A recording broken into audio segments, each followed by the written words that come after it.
자, 이제 마지막 시간 지나도록 하겠습니다. 저희들이 지난 시간에 부동산 투자의 장점, 단점을 이야기 드렸었죠.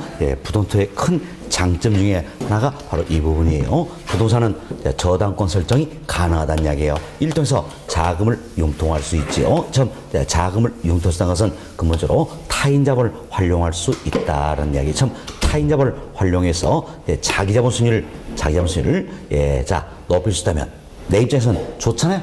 이걸 우리가 말했습니까? 정의 지렛대 효과다. 정의 지렛대 효과를 기대할 수 있다. 이 자체가 큰 장점이다. 이렇게 설명을 드렸습니다. 자, 이와 관련해서 우리들이 이제 지렛대 효과에 대해서 좀 더 이제 세부적으로 학습할 필요가 있다는 겁니다. 이 부분 설명을 좀 드리도록 하겠습니다.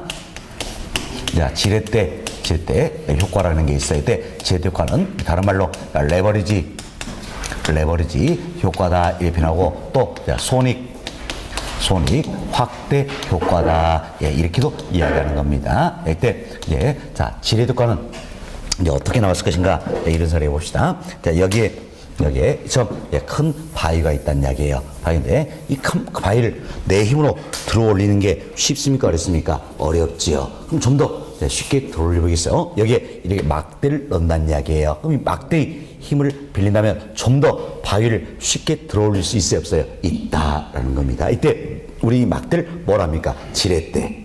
이건 지렛대 활용한다면 결국 적은 힘으로 큰 물건을 들어 올려볼 수 있다는 이야기예요. 여기서 연유되는 게 뭡니까? 지렛대 효과다라는 겁니다. 그럼 부동산 투자에서는 이것은 지렛대 효과가 어떻게 적용될 것인가 하는데, 우리가 이제 이런 사례를 한번 생각해 봅시다. 여기서 이제 내가 A라는 이 같은 임대부동산을 취득을 한다는 이야기예요. 총 10억이 필요하다는 이야기예요. 그럼 총 10억이 필요한데 이때 두 가지로 구성할 수 있겠죠? 먼저 자기 자본이라는 게 있지요. 자기 자본, 내 돈이죠.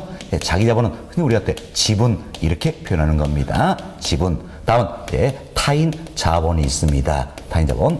부동산 투자에서 타인 자본을 조달하는 가장 대표의 방법이 뭡니까? 저당이에요. 저당. 영어로는 모기지. 많이 들어보셨죠? 이걸 우리말로 번역하면 저당인데, 취득하고자 하는 이 부동산을 담보로 해서 자금을 융통하는 기법을 우리가 뭡니까? 저당 이렇게 표현하는 겁니다. 표현한다 생각하시고, 자기 자본은 지분, 타인 자본은 저당이다. 이때 자기 자본과 타인 자본을 합해서 어떤 우리가 총 자본이다 표현할 수 있겠죠. 총 자본이다. 그럼 총 얼마가 필요합니까? 10억이 필요하다는 이야기야. 10억인데 경우에 따라서는 전액 자기 자본만으로 투자할 수 있어요, 없어요? 있죠. 그죠? 이게 1번 케이스다라는 겁니다. 다음 총 10억이 필요한데 자기 자본은 5억이에요. 5억이면 타인 자본 얼마 조달해야 됩니까? 5억 조달해야 되겠죠. 이제 2번 케이스다. 자, 총 10억이 필요한데 자기 자본 4억입니다. 4억이면 타인 자본 얼마 조달해야 됩니까? 6억 조달해야 되겠죠. 이게 이제 3번 케이스다. 이렇게 살펴보자는 이야기예요. 그럼 자, 1번 이 케이스를 보세요. 1번 이 케이스니까 타인 자본을 전혀 쓰지 않았어요. 전혀 쓰니까 총 자본은 결국 뭐와 같습니까? 자기 자본과 같다. 그 이야기죠? 그러나 2번, 3번 이 케이스를 보자는 이야기야. 자, 2번, 3번 이 케이스는 타인 자본을 활용한다는 이야기야. 그럼 타인 자본을 활용하니까 자기 자본은 어떻습니까? 타인 자본을 활용하지 않을 때 이때보다도 자기 자본은 어떻습니까? 적어진다는 걸 알 수 있겠지요. 그럼 타인 자본을 활용하면 적은 자기 자본이 된다는 이야기예요. 적은 자기 자본으로 자기 자본에 대한 지분에 대한 수익률을 높일 수 있다면 마치 적은 힘으로 큰 물건을 들어 올려볼 수 있다. 이 논리가 일맥상통이 된다는 이야기예요. 그래서 부동산 투자에도 지렛대 효과가 적용이 되고 있다. 이렇게 생각하시면 되겠습니다. 그때 여기서 이제 적은 자기 자본이 되기 위해서는 반드시 뭘 써야 됩니까? 타인 자본을 활용을 된다는 이야기예요. 그래서 이제 적은 자기 자본이 되기 위해서는 반드시 타인 자본을 활용을 해야 된다는 겁니다. 결국 지렛대 효과를 얻기 위해서는 부동산 투자에서 지렛대 효과를 얻기 위해서는 반드시 타인 자본을 활용을 해야 된다. 이렇게 보시면 되겠어요. 그럼 이제 타인 자본을 활용하는 것도 여러 가지 되겠죠. 은행부터 대출 받는다, 융자 받는다. 이거 어때요? 하나의 타인 자본을 활용하는 방법이 되겠죠? 예, 또한 내가 전세를 안고 집을 산다는 이야기예요. 그때 전세를 안은 이 금액만큼은 내 돈 남의 돈, 남의 돈이죠. 이럴 때 타인 자본을 활용한다 할 수 있겠죠. 그래서 지리대가를 기대하는 사례가 된다. 이렇게 생각하시면 되겠습니다. 자, 그럼 여기 보세요. 1번 이 케이스는 타인 자본을 전혀 쓰지 않았다는 이야기예요. 타인 자본을 전혀 쓰지 않았으니까 이는 지렛대 효과를 기대했다 할 수 있어요, 없어요? 없다라는 거지요.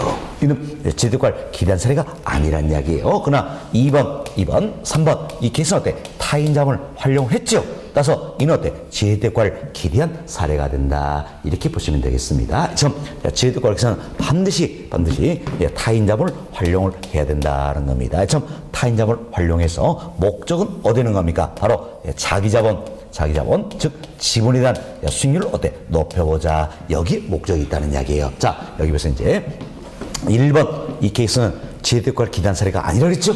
2번과 3번은 지렛대 효과를 기대했어요. 그렇지만 2번, 3번 모두가 어때? 총 자본은 10억으로 똑같습니다.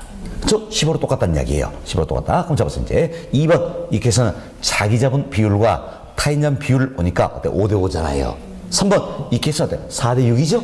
이처럼 자기 자본, 타인 자본 비율이 달라짐에도 불구하고 총 자본은 똑같다는 이야기예요. 그래서 2번, 3번 여기서 총 자본에 대한 수익률은 어떻습니까? 2번, 3번 역시 똑같게 나오겠지요. 왜? 총 자본이 똑같으니까. 그렇죠? 그렇지만 자기 자본은 차이가 있지요. 자기 자본 수익은 달라질 수 있다는 이야기예요. 그래서 여러분들이 근본적으로 지렛대 관한은 이처럼 타인 자본을 활용해서 총 자본 수익을 높인다. 여기 목적인 게 아니라는 이야기예요. 뭐의 목적입니까? 자기 자본에 대한 지분에 대한 수익률을 높이는데 목적이 있다. 이렇게 생각하시면 되겠습니다. 다음 이점 이제 타인 자본을 활용을 하면 원금 상환 이자 지불이 이루어져야 되겠지요. 그러나 경우에 따라서는 원금 상환 이자 지불이 절대 이루어지지 않을 수가 있다는 이야기예요. 즉 채무 불이행 가능성이 있다는 이야기예요. 이걸 가려서 우리가 뭐라 합니까? 금융적 위험이다. 이렇게 표현하는 거죠. 금융적 위험이라는 이야기야. 그럼 결국은 금융적 위험은 언제 발생합니까? 타인 자본을 활용했을 때라는 이야기예요. 자, 1번 이 케이스처럼 타인 자본을 전혀 쓰지 않았어요. 그때는 원금 상환 이자율 필요 없잖아요. 금융적 위험이 있어요, 없어요? 없다라는 겁니다. 그러나 2번, 3번 이 케이스처럼 타인 자본을 활용하면 금융적 위험은 따르게 된다. 그래서 여러분들이 임도 잘 이해하셔야 됩니다. 지렛대 효과는 근본적으로 위험을 낮추는 기법이 아니라는 거예요. 금융적 위험이다. 이 같은 위험을 어때? 부담하면서 자기 자본의 수익을 높이는데 목적이 있다. 이렇게 생각하시면 되겠습니다. 그래서 저희들이 이제 지렛대과 의의를 말씀을 드렸는데 몇 가지 조심하셔야 합니다. 지렛대과께서는 반드시 어때? 타인 자본을 활용을 해야 된다. 그래서 전액 자기 자본으로 투자가 이루는 경우에는 지렛대과를 기대한 사례라 할 수가 없다라는 겁니다. 다음 이처럼 타인 자본을 활용해서 총 자본 수익입니까? 자기 자본 수익입니까? 자기 자본 수익을 높이는데 목적이 있다 생각하시고, 지도가께서는 반드시 타인 자본을 활용하니까 금융적 위험이다. 위험을 부담하고 있다라는 이야기에서 위험을 낮춘 기법이 아니라 위험을 부담하고 있다. 이렇게 생각하시면 되겠습니다. 자, 그럼 이 같은 지리력과에도 크게 세 가지 종류가 있다는 겁니다. 그런데 먼저 여기 보세요. 이제 우리가 총 자본에 대한 수익률이 있다는 이야기예요. 이걸 뭐라고 했습니까? 총 자본 수익률 표현했죠? 총 자본 수익률은 다른 말로 우리가 이제 종합 수익률이다. 이렇게도 표현되는 겁니다. 자, 다음 자기 자본에 대한 수익률이 있다는 이야기예요. 이걸 가서 우리가 자기 자본 또는 어때? 지분 수익률이다. 이렇게 표현할 수 있겠지요. 다음은 타인 자본에 대한 수익률이 있겠죠? 타인 자본 수익률이다. 이걸 가서 우리가 타인 자본 또는 어때? 저당 수익률이다. 이렇게 표현하는 겁니다. 그때 우리 이제 쉽게 이런 사례 봅시다. 내가 은행으로부터 5%로 빌려왔어요. 그럼 5%에서는 내 입장에서는 5%가 뭐가 되는 겁니까? 바로 차입 이자율이 되겠지요. 또는 대출 이자율이다 할 수 있겠죠? 그래서 내 입장에서는 5%가 차입 이자율이에요. 차입 이자율인데 은행 입장에서는 5% 이자율에서 이자 받잖아요. 이 자체가 뭐가 되는 겁니까? 수익률이 되겠지요. 수익률. 이게 결국 뭡니까? 저당 수익률이다. 그 이야기예요. 저당 수익률. 그것은